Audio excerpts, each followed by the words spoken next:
benvenuti all'Istituto Italiano di Cultura di Bruxelles per una delle nostre interviste sui belgi che sono appassionati dell'Italia e sulle persone che amano il nostro paese, o italiani che vivono qui, o belgi che conoscono l'Italia e la apprezzano.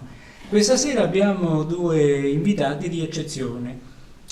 Olivier Weyrich, della casa di edizioni Weyrich nelle Ardenne, e David Persson, che è l'autore di un testo su Dante, e particolarmente su Beatrice nel poema dantesco, che ha una nuova interpretazione e saremo curiosi di sapere qual è il suo punto di vista.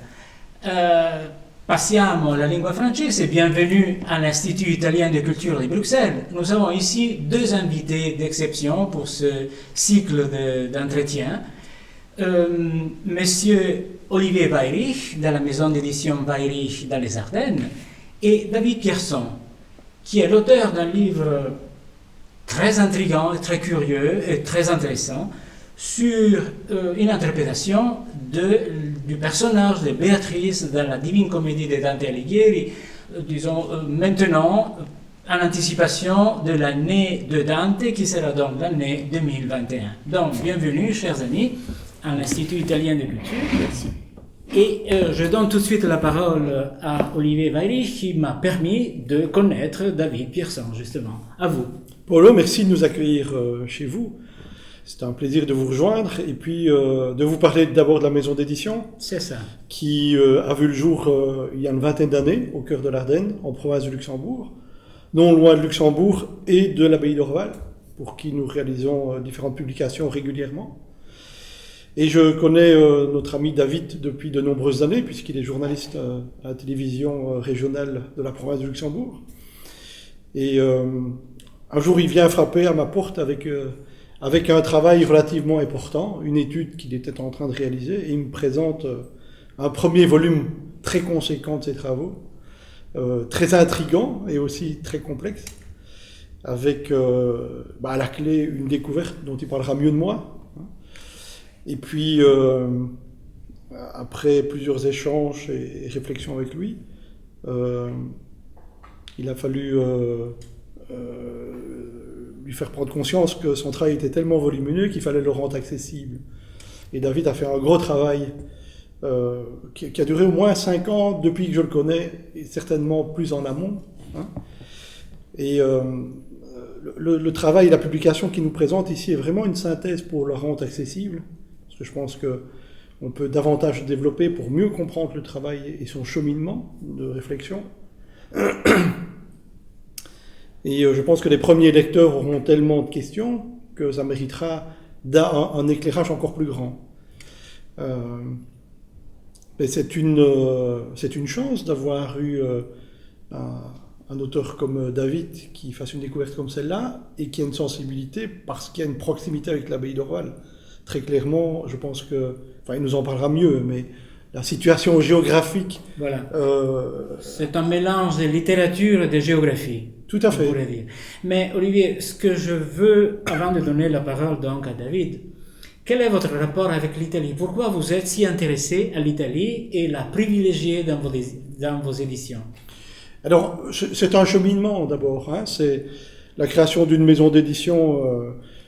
qui voit le jour, on va dire, au milieu de la forêt d'Ardennes, et puis qui a son besoin de grandir et de sortir de son carcan de petit pays qu'est la Belgique.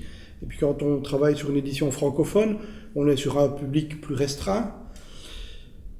Et dans un premier temps, on s'est tourné vers la République démocratique du Congo, qui est l'ancienne colonie belge, où on a un public francophone qui est vaste, et on a une demande de publication qui est plus importante, et ça nous ouvre vers un marché plus large.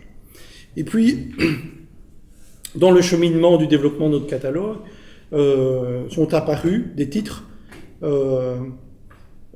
qui avaient une nécessité d'une diffusion plus large que simplement le territoire belge francophone.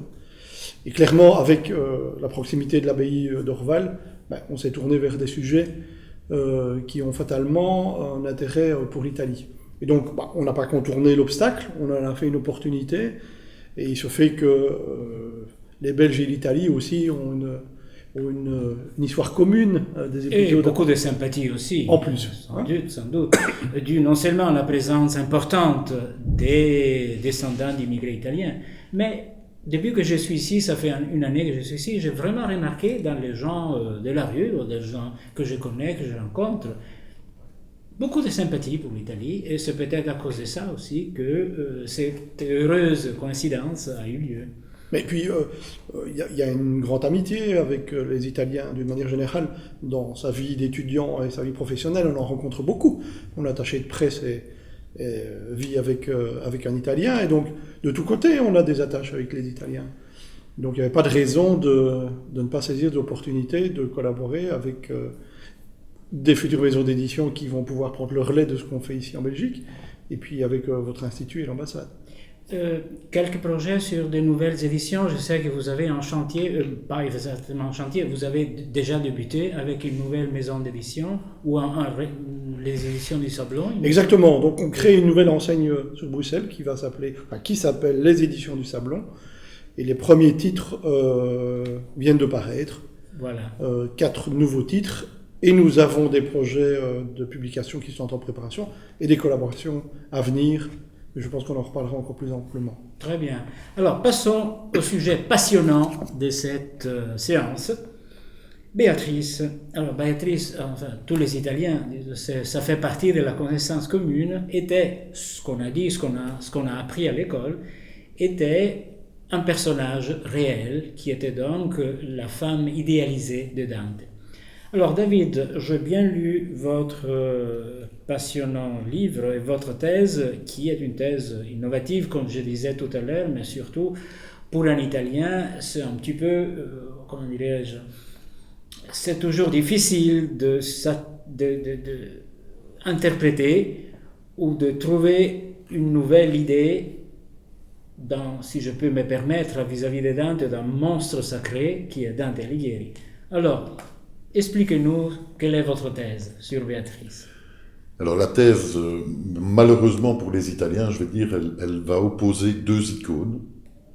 D'une part Dante et d'autre part Mathilde de Toscane. De Canossa. Ou de Canossa. Oui. Mathilde qui a été duchesse de Lotharingie, ici, quand elle a épousé Godefroy le Bossu, mais ça n'a pas duré longtemps, elle est vite rentrée en Toscane. Et elle aurait accouché ici, et on en a maintenant une preuve depuis le début des années 2000, d'une petite fille qu'elle a appelée Béatrice, et qui est morte après quelques semaines. Alors déjà, les mystères commencent. Lorsqu'il y a une fille dont on ne sait pas l'existence, pour les passionnés de thrillers, ça commence. Voilà, et cette petite fille, elle l'a appelée Béatrice, comme sa mère, Béatrice de Lorraine. Mais cette petite fille est morte après quelques semaines.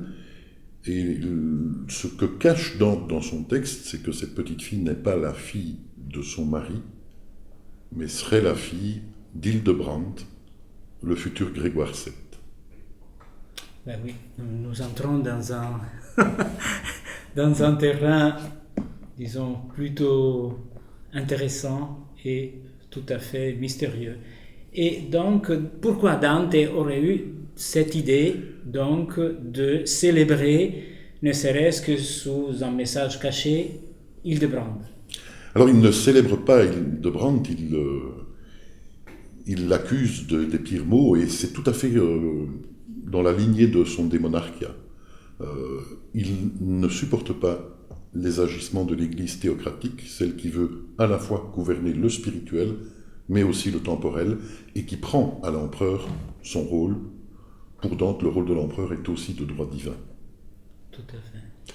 Et donc, cette Église théocratique, il la connaît bien, puisqu'il est contemporain de Boniface VIII, et on sait que Boniface VIII l'a retenu à Rome pendant que les guelfes noirs rentraient dans Florence. Cette Église théocratique, il veut l'abattre. Et un des moyens pour l'abattre, c'est de dénoncer les excès et les scandales de son fondateur. Oui, mais ça, si vous me permettez, ça me paraît maintenant moins logique que Dante pour combattre l'Église ait mis un message caché. S'il voulait vraiment la combattre, il l'aurait mis peut-être plutôt en évidence. Alors, il ne faut pas oublier qu'il est condamné à mort, qu'il est en exil, et qu'il n'a pas de preuves, puisque ça s'est passé plus de 200 ans avant lui. La seule preuve qu'il ait, c'est l'abbaye d'Orval, abbaye qui est considérée comme ayant été fondée par Mathilde de Toscane. Et là, il y a toute la légende de la truite qui ramène l'anneau. La bague d'or. La bague d'or, voilà. Oui, et oui. il y a toujours à l'abbaye d'Orval, mais je pense que maintenant il est en maison de retraite, le père Gaetano, qui était un moine cistercien d'origine sicilienne, qui en 2011, lors du colloque historique où tout a commencé, a dit mais cette perte de la bague, ça peut aussi très bien signifier la dissolution du mariage. Oui. C'est une image symbolique. Voilà. Hautement symbolique. Voilà. Et alors, voyons, retournons à la petite fille. Pourquoi Dante aurait pensé à cette petite fille dans un langage aussi caché, en la mettant au centre de la Divine Comédie? Enfin, la Divine Comédie, c'est quelque chose d'immense, il y a beaucoup de choses, donc il n'y a pas que le contenu anticlérical, enfin, pas anticlérical, mais plutôt anti-théocratique de l'Église. Alors, je n'arrive toujours pas à m'expliquer pourquoi on passe d'une idéalisation de la femme qui me paraît plus logique dans le sens global de la Divine Comédie, et donc plutôt que un effet, si vous voulez, ou un fait plutôt mondain, qui est celui de la scappatella d'un pape. Pourquoi il aurait fait ça? Alors, la petite Béatrice, son existence, il la connaît dès la Vita Nova. Dans la Vita Nova, Mais il dit c'est pas moi qui ai choisi ce prénom Béatrice, Oui. il a été donné par des gens qui ne savent pas ce que c'est que donner un prénom. Or, Béatrice signifie celle qui amène la béatitude. On peut difficilement appeler une petite fille celle qui amène la béatitude quand elle est issue d'une union qui n'est pas légale et qui de plus est avec un futur pape. Alors cette petite fille, Dante la connaît depuis la Vita Nova, il en parle dans la Divine Comédie, et donc entre les deux, il l'a laissé grandir dans son cœur, il l'a laissé devenir une femme, spirituellement parlant, à la mode des poètes courtois de son époque. Oui. Et cette femme, il l'a idéalisée, et donc dans la Divine Comédie, c'est évidemment la femme idéale, c'est évidemment la petite Béatrice, mais c'est aussi l'abbaye d'Orval. Et dans l'Empyrée, quand il décortique le 3e rang de l'Empyrée, Oui. quand il explique, regarde, quand il voit Saint Bernard, et que Saint Bernard lui dit, regarde, Béatrice est là, nous avons échangé nos places, elle est là au 3e rang, il fait en fait un parfait parallèle avec la filiation de Cîteaux. Oui. J'ai lu dans votre livre que vous disiez que le choix de Saint Bernard de Clairvaux n'est pas un choix que théologique, mais un choix pratique, parce qu'il va parler justement de l'abbaye d'Orval. Voilà, il veut pointer l'abbaye d'Orval qui serait née en rémission du péché de Mathilde et de sa fille décédée. Est-ce que Dante a visité l'abbaye d'Orval? Alors, on hésite déjà à dire qu'il est venu à Paris, donc je n'oserais jamais vraiment pas dire qu'il est allé encore plus loin. C'est déjà une question irrésolue. Alors écoutez, vous savez, en Italie, on fait toujours des gestes. Qu'est-ce qu'il en sait de l'abbaye d'Orval, donc? Il connaît l'abbaye d'Orval. Je ne sais pas s'il y est venu, mais il la connaît, parce qu'à cette époque-là, le XIIIe siècle, les cisterciens sont en pleine explosion. Tout à fait. C'est l'ordre à la mode jusqu'au milieu du XIIIe siècle, et puis il diminue un peu pour laisser la place aux ordres mendiants, les franciscains et les dominicains. Mais les cisterciens sont toujours bien au fait de la réputation. Et quand Dante dit, avec son trisaïeul Cacciaguida, quand il dit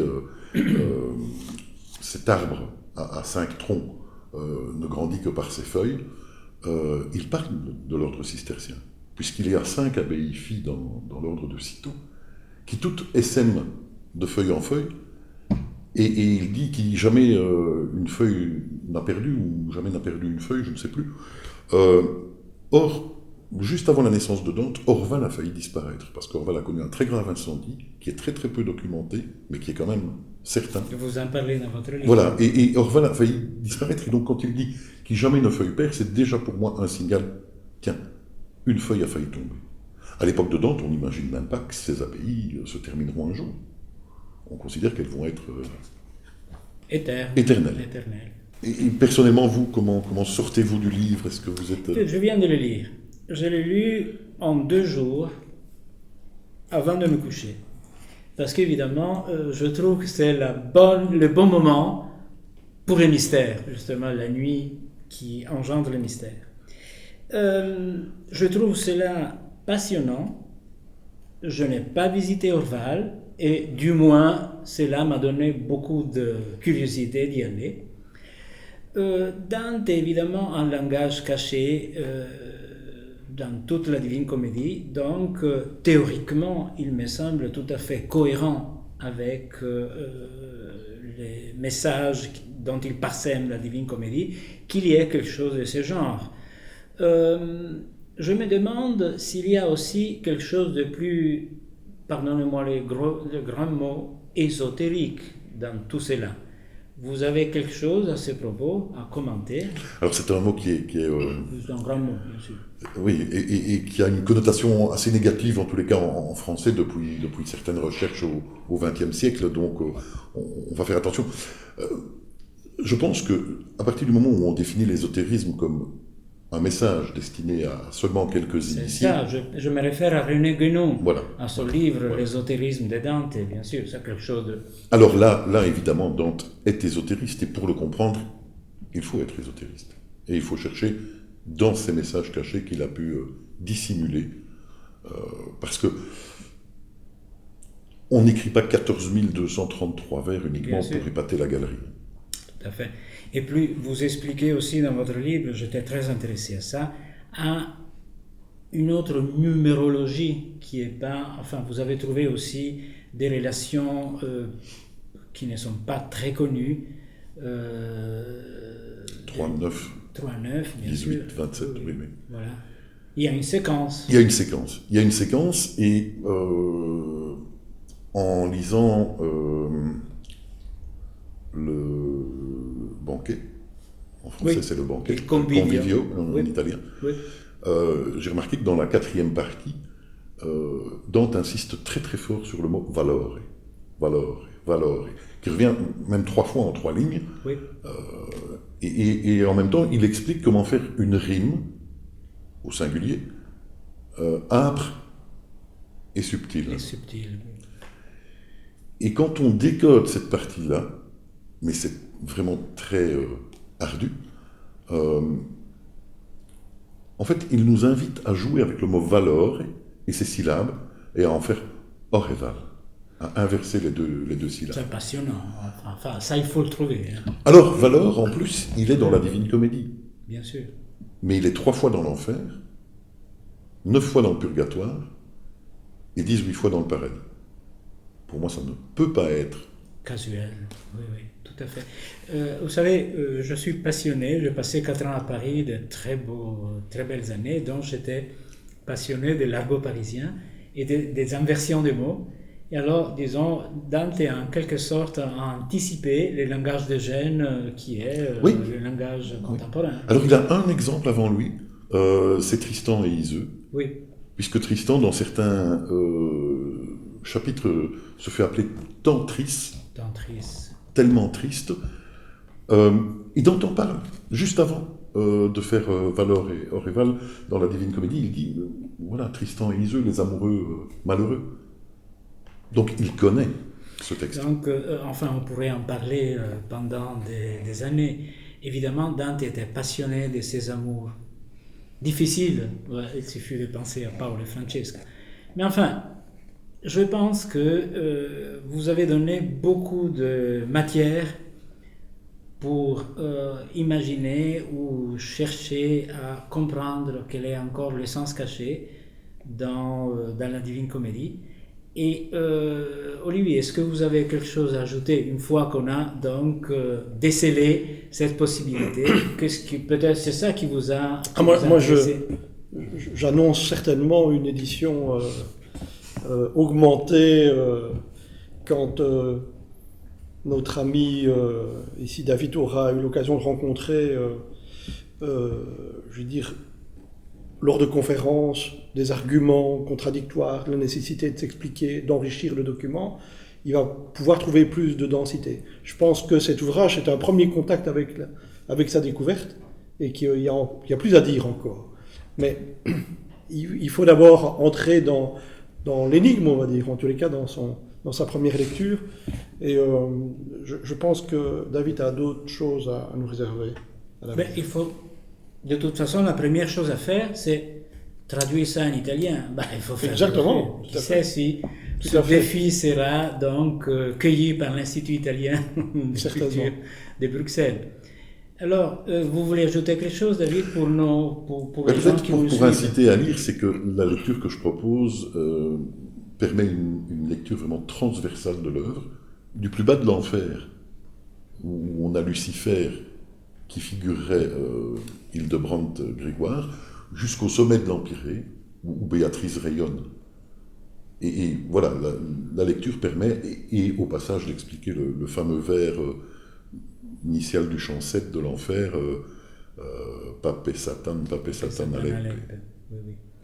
Bon, alors, je vous remercie beaucoup. Je suis certain que les personnes qui vont suivre cette conversation sur Internet vont peut-être poser des questions. Donc, je vous invite chaleureusement à nous soumettre vos idées. Bon, merci à tous ceux qui nous ont suivis jusqu'à maintenant dans cette intéressante exposition d'un des mystères de la Divine Comédie. Et comme on dit, pour en savoir plus, consultez le site web de l'Institut italien de culture de Bruxelles, qui est donc www.iisbruxelles.esteri.it.